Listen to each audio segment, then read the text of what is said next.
តាំងពីដើមមកអ្នកស្រីជាបន្លាក្នុងជីវិតរបស់ខ្ញុំស្អប់អ្នកស្រីដល់ឆ្អឹងខ្ញុំមិនចង់បន្ថយជីវិតដើម្បីអ្នកស្រីទៀតទេ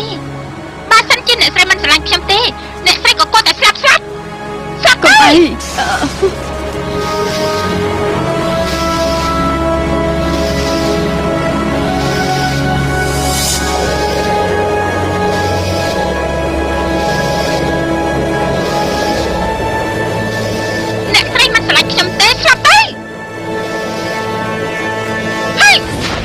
កុំអី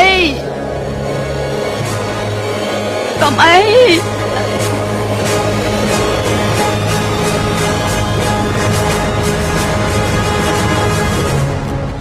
អរគុណណាស់ដាណា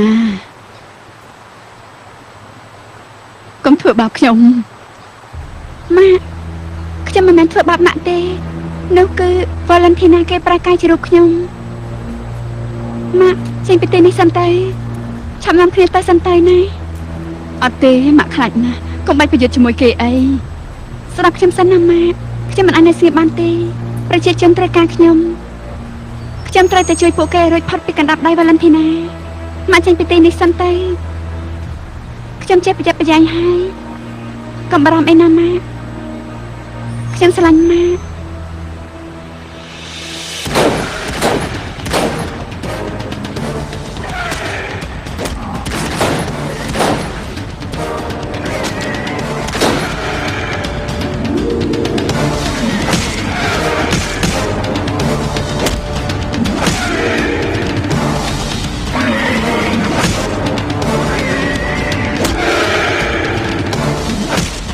ដាណា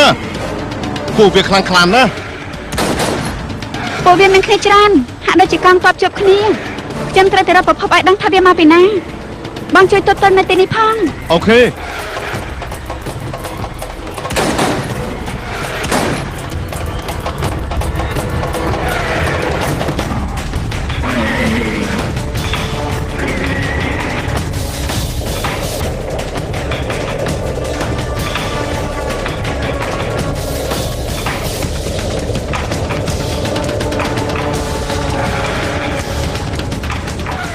លោកនេះអត់មានបិសាចដូចជាពួកឯងទេ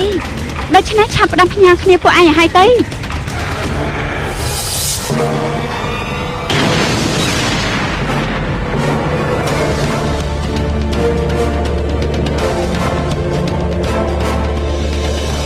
ណាមីខុនសាឡូម៉ាដាមលីប៉ាន់ជូអាលីសាមានរបួសត្រូវទៅបញ្ជូនគាត់ទៅមន្ទីរពេទ្យសុំជេ